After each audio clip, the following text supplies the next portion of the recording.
جو صرف وہ شخص نہیں بلکہ اس کا پورا امہ، پورا قبیلہ، پورا علاقہ کلمہ پڑھ کر کے حضور پر ایمان لے آیا ہے۔ میرا امام کہتا ہے سارے اچھوں میں اچھا سمجھئے جسے، اے اس اچھے سے اچھا ہمارا نام۔ حضور نے اپنی جان کے دشمن کو معاف کر دیا، وہ واپس گیا ہے تو صرف وہ شخص نہیں بلکہ اس کا پورا کنبہ، پورا قبیلہ کلمہ پڑھ کر کے حضور پر ایمان لے آیا ہے۔ ذرا توجہ کریں کیسا عظیم اخلاق ہے حضور کا، ذرا غور کر لیں آپ۔ اللہ کے نبی گزر رہے ہیں، آپ کو کسی کے رونے کی آواز آئی ہے، کسی کو درد میں کرانے کی آواز آئی ہے، اللہ کے نبی نے دیکھا ایک شخص ہے، چہرہ اگرچہ کالا ہے، چہرے کا رنگ اگرچہ سیاہ ہے، حضور نے دیکھا ہے کہ ایک شخص ہے لیکن وہ مسلسل کام کر رہا ہے۔ اللہ کے نبی نے دیکھا ہے کہ اس کی آنکھ سے آنسو گر رہے ہیں، اور آپ کو معلوم ہے یہ شخص کون ہے جو مسلسل کام کر رہا ہے، جو اپنے کام میں مشغول ہے لیکن آنکھوں سے آنسو جاری ہے، مسلسل رو رہا ہے، درد سے کرا رہا ہے۔ علماء فرماتے ہیں یہ کوئی اور نہیں بلکہ عظیم صحابی رسول حضرت بلال حبشی رضی اللہ تعالیٰ عنہ ہے۔ دیکھیں ابھی یہ ایمان نہیں لائے ہیں، اللہ کے نبی کی نظر پڑی ہے، حضور نے پوچھا ہے کیوں رو رہے ہو؟ حضرت بلال حبشی عرض کرتے ہیں اس لیے کہ میرا جو آقا ہے، میرا جو مالک ہے، حضرت بلال کہتے ہیں جن کا میں غلام ہوں وہ بڑا ظالم ہے، بڑا جابر ہے، وہ مجھے یہ کام دے کر کے گیا ہے اور اس نے کہا یہ کام اگر اس وقت تک کمپلیٹ نہیں ہوا تو آنے کے بعد تجھے ماروں گا، آنے کے بعد تجھے پریشان کروں گا، آنے کے بعد تجھے تکلیفیں دوں گا، آنے کے بعد تجھ پر ظلم کروں گا، آنے کے بعد تیری پیٹھ پر کوڑے برساؤں گا۔ حضور نے کہا پریشان کیوں ہو؟ تو حضرت بلال حبشی عرض کرتے ہیں اس لیے کہ میری طبیعت خراب ہے، وہ کہتے ہیں میرے سر میں شدید درد ہے، بخار سے میں تڑپ رہا ہوں، میرے اندر ہمت نہیں ہے کہ اس کام کو میں کر سکوں۔ تو اللہ کے نبی نے فرمایا سنو تم قریب بیٹھ جاؤ اور تمہارے حصے کا کام میں کر دیتا ہوں۔ حضرت بلال حبشی بیٹھ گئے ہیں، حضور نے ان کے حصے کا کام کیا ہے، حضور چلنے لگے ہیں۔ حضرت بلال حبشی عرض کرتے ہیں ذرا آپ بتائیں آپ ہے کون؟ آپ نے میری مدد کی ہے، آپ میرے محسن ہیں، آپ ہے کون؟ حضور مسکرائے ہیں اور حضور نے کہا نام جان کر کے کیا کرو گے؟ جب بھی ضرورت پڑے مجھے بلا لینا، میں حاضر ہو جاؤں گا۔ جب بھی حضرت بلال حبشی کو ضرورت پڑتی وہ حضور کو بلا لیتے اور حضور آ جایا کرتے تھے۔ ایک مرتبہ حضور نے اپنا نام بھی بتایا ہے، اپنا قبیلہ بھی بتایا ہے، حضور نے اپنا نسب بھی بتایا ہے۔ ایک مرتبہ ایسا ہوا کہ ایک شخص حضرت بلال حبشی کے پاس پہنچا اور جانے کے بعد کہتا ہے بلال تمہیں معلوم ہے مکے میں کیا ہنگامہ ہوا ہے؟ حضرت بلال حبشی کہتے ہیں کیا؟ تو اس نے کہا ایک شخص ہے جو اپنے آپ کو اللہ کا نبی کہتا ہے، جو اپنے آپ کو اللہ کا رسول کہتا ہے۔ حضرت بلال کہتے ہیں کہتا کون ہے؟ تو اس نے کہا زمانہ انہی کو محمد ابن عبداللہ کے نام سے جانتا ہے۔ حضرت بلال کہتے ہیں لوگوں گواہ رہنا قسم ہے اس ذات کی جس کی قبضہ قدرت میں میری جان ہے، جو غلاموں کے ساتھ اتنا اچھا سلوک کرتا ہو وہ اللہ کے معاملے میں کبھی جھوٹ نہیں بول سکتا۔ حضرت بلال نے کہا دنیا والے گواہ رہنا میں کلمہ پڑھتا ہوں اور کلمہ پڑھ کے مسلمان ہوں۔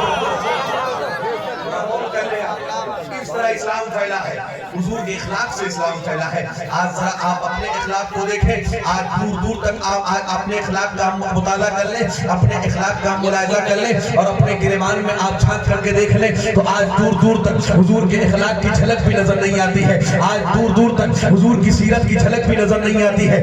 آج ذرا ہم دیکھ لیں اللہ کے نبی اس کی عیادت کے لیے بھی گئے ہیں جو حضور پر پتھر برساتے تھے، حضور ان سے ملنے بھی گئے ہیں جو حضور کو تکلیفیں دیا کرتے تھے، لیکن آج ذرا ہم دیکھ لیں اگر کسی کے جنازے میں لوگوں کی کثرت ہوتی ہے تو ہم یہ سمجھ جاتے ہیں کہ یہ شہر کا کوئی دولت والا مر گیا ہے، کوئی امیر کبیر مر گیا ہے، اور اگر کسی کے جنازے میں کاندھا دینے والوں کی بھی قلت ہو تو ہم آنکھ بند کر کے یہ سمجھ جاتے ہیں کہ یہ کوئی غریب مر گیا ہے۔ آج اگر ہم نے کسی کو عزت دی ہے تو اس کے پیسے کی وجہ سے، آج اگر کسی کو عزت دی ہے تو اس کی دولت کی وجہ سے، اس کے وقار کی وجہ سے، لیکن اپنے نبی کی زندگی کو آپ پڑھ کر کے دیکھیں حضور نے انہیں بھی گلے لگایا ہے جن کو دنیا میں کوئی پوچھتا نہیں۔ دیکھیں حضور گزر رہے آپ صحابہ حضور کے ساتھ میں آواز آئی ہے کوئی پریشان ہے رو رہا ہے، حضور نے پوچھا کون ہے؟ صحابہ نے عرض کیا اللہ کے نبی ابو جہل کا غلام ہے۔ اس کا ابو جہل کا غلام ہے، اس نے پوری زندگی حضور کو تکلیفیں دی، پوری زندگی اسلام کو مٹانے کی کوششیں کرتا ہے، حضور کو تکلیفیں دیتا رہا. صحابہ کرتے حضور ابو جہل کا غلام ہے. حضور نے کہا چلو چل کے اس کی عیادت کر کے آتے ہیں. صحابہ کرتے حضور ابو جہل کا غلام ہے, اس نے پوری زندگی آپ کو پریشان کیا ہے, یہ اس کا خادم ہے, اس کا غلام ہے. حضور نے فرمایا اگرچہ ابو جہل کا غلام ہے, اگرچہ میرے دشمن کا غلام ہے, اگرچہ اسلام کے دشمن کا غلام ہے, لیکن ہے تو انسان, چلو اس کی عیادت کر کے آتے ہیں. حضور گئے ہیں. حضور نے دیکھا ایک پھٹے پرانے بستر پر ابو جہل کا غلام کمزوری کی حالت میں پڑا ہوا ہے. حضور اس کے قریب گئے ہیں, وہ درد سے کرا رہا ہے. حضور اس کے سرہانے بیٹھے ہیں اور حضور نے اپنا ہاتھ اس کے سر پہ رکھا ہے اور حضور نے اس کے سر پہ ہاتھ پھیرنا شروع کیا ہے. کون ہے؟ ابو جہل کا غلام ہے. اس نے آنکھ کھولی ہے, حضور کو دیکھا ہے, رویا ہے. اس نے کہا جب تک میرے جسم میں طاقت تھی سب نے میرا استعمال کیا, جب تک میں قوی تھا, جب تک میرے اندر ہمت تھی, جب تک جوانی تھی, سب نے میرا استعمال کیا. آج میں بیمار ہو گیا ہوں, کمزور ہو گیا ہوں, سب نے مجھے چھوڑ دیا ہے. جب اس نے کہا سب نے مجھے چھوڑ دیا ہے تو حضور نے کہا سب نے چھوڑ دیا ہے لیکن محمد تو تیرے سرہانے میں. اور حضور نے اپنا ہاتھ اس کے سر پہ رکھا ہے. دیکھیں کیا کیفیت ہوگی. استاد احمد فرماتے دل درد سے بسمل کی طرح لوٹ رہا ہو, سینے پہ تسلی کو تیرا ہاتھ دھرا ہو. حضور نے اسے سہارا دیا ہے اور حضور نے کہا جب بھی ضرورت تو مجھے یاد کر لینا. سب نے چھوڑ دیا ہے لیکن محمد نے تجھے نہیں چھوڑا ہے. جب حضور چلنے لگے ہیں صحابہ عرض کرتے ہیں اللہ کے نبی آپ نے اپنا اچھا خاصا وقت ایک غلام کے لیے خرچ کر دیا, وہ بھی ابو جہل کا غلام. تو حضور نے فرمایا سنو, اگر تم کسی بیمار کی عیادت کے لیے جاؤ, ہر قدم کے بدلے اللہ تمہارے نام اعمال میں نیکیاں لکھتا ہے, اور جتنی دیر تم کسی بیمار کے سرہانے بیٹھ جاتے ہو اتنی دیر تمہارا شمار عبادت گزارو. دیکھیں اپنا اخلاق دیکھیں. آج ہم اسے سلام کرتے ہیں تو ہم کو سلام کرتا ہے, آج ہم اس کے گھر جاتے ہیں تو ہمارے گھر آتا ہو, آج ہم اس کی عزت کرتے ہیں تو ہماری عزت کرتا ہو. آج اپنے اخلاق کو آپ دیکھ لیں. بس آخری بات آپ سب کے سامنے رکھ کر کے رخصت ہوتا ہوں, اس لیے کہ باہر سے آنے والے مہمانوں کو انشاءاللہ ہمیں اور آپ کو سننا ہے. توجہ کر لیں آپ. آج دیکھیں اپنے اخلاق کو. اتنے لوگ یہاں بیٹھے, میری بات کو ذرا غور سے سن کر کے جائیں اور اسے آپ دل میں جگہ دیں اور اس کو دل میں سمائیں اور اس پر عمل کریں. انشاءاللہ آپ دنیا میں بھی اور آخرت میں بھی کامیاب ہوں گے. دیکھیں حضور نے اپنے غلاموں کو معاف کیا ہے, حضور نے اپنے دشمنوں کو معاف کیا ہے, اللہ کے نبی نے انہیں بھی معاف کیا ہے جو حضور کو قتل کرنے کے لیے آئے تھے. حضور نے انہیں بھی معاف کیا ہے جنہوں نے حضور کو تکلیفیں دی ہیں. حضور نے انہیں بھی معاف کیا ہے جنہوں نے حضور کی راہوں میں کانٹے بچھائے ہیں. لیکن آپ اپنے مزاج کو آپ دیکھ لیں. اتنے لوگ یہاں بیٹھے ہیں, آج اگر ہمارا چھوٹی سی بات پر کسی سے اختلاف ہو جائے, کوئی معاملہ ہو جائے, چاہے زمین کو لے کر کے ہو, چاہے رشتہ داری کو لے کر کے ہو, چاہے کسی معاملے سے لے کر کے ہو, اگر تھوڑا سا اختلاف ہو جائے تو ہم کرتے کیا ہے, پوری زندگی اسے چھوڑ دیتے ہیں. یہی کہتے ہیں کہ پوری زندگی کبھی تیرا چہرہ نہیں دیکھوں گا, پوری زندگی کبھی تیری چوکھٹ پہ نہیں آؤں گا, پوری زندگی کبھی تجھے سلام نہیں کروں گا, پوری زندگی کبھی تجھ سے ملاقات نہیں کروں گا. چھوٹی سی بات پر ہم موت اور زندگی چھوڑ دیتے ہیں. لیکن اللہ کے نبی کی حدیث ہے, حضور فرماتے سنو, مومن کی یہ نشانی نہیں ہے کہ وہ اپنے مومن بھائی سے 3 دن سے زیادہ روٹھا ہوا رہے. حضور فرماتے مومن کی یہ نشانی ہے کہ 3 دن گزرنے سے پہلے اگر وہ اپنے مومن بھائی سے ناراض ہے تو اپنے اختلافات کو ختم کرے. حضور فرماتے سنو, اگر دو مسلمان ہیں دنیا میں آپس میں ان کا جھگڑا ہے اور 3 دن گزرنے سے پہلے اپنے اختلافات کو ختم نہیں کیا, حضور فرماتے کل قیامت کے دن بروز حشر جب میرے ہاتھ میں کوثر کا جام ہوگا اور میں لوگوں کو کوثر کا جام پلا رہا ہوں گا, حضور فرماتے ہیں میں اس شخص کو کوثر کا جام نہیں پلاؤں گا جس نے دنیا میں اپنے اختلافات کو ختم نہیں کیا ہوگا, دنیا میں ایک دوسرے کو معاف نہیں کیا ہوگا. حضور فرماتے سنو, اگر معاف کرنے سے تمہاری عزت ختم ہوتی ہے, تمہیں لگتا ہے اگر تمہاری عزت گھٹتی ہے, حضور فرماتے لوگوں سنو, ایک دوسرے کو معاف کرنا سیکھو. اگر معاف کرنے سے تمہاری عزت کم ہوتی ہے تو حضور فرماتے سنو, اتنی عزت تم کل قیامت کے دن مجھ سے لے. فرماتے لیکن معاف کرنے والے کو اللہ پسند کرتا ہے. معاف زندگی کا کوئی بھروسہ نہیں ہے. میری آخری بات سن لیں, اگر آپ کا کسی سے اختلاف ہے, آپ کے بھائی سے, آپ کے رشتہ دار سے, یا کسی سے کسی بات پر آپ کا اختلاف ہے, توجہ کر لیں, زندگی کا کوئی بھروسہ نہیں ہے. ہو سکتا ہے کل کا صبح کا سورج دیکھنا ہم سب کو نصیب نہ ہو. توجہ کر لیں, زندگی کا کوئی بھروسہ نہیں ہے. کب موت آ جائے, کب آنکھیں بند ہو جائیں, کب موت کے فرشتے آ جائیں. ذرا غور کریں, حضور فرماتے ہیں اگر کسی کو آپ نے تکلیف دی ہے اور اس نے آپ کو معاف نہیں کیا ہے, آپ چاہے جتنی عبادتیں کر کے دنیا سے چلے جائیں, جب تک وہ شخص آپ کو معاف نہیں کرے گا تب تک اللہ رب العزت آپ کو جنت میں داخل نہیں.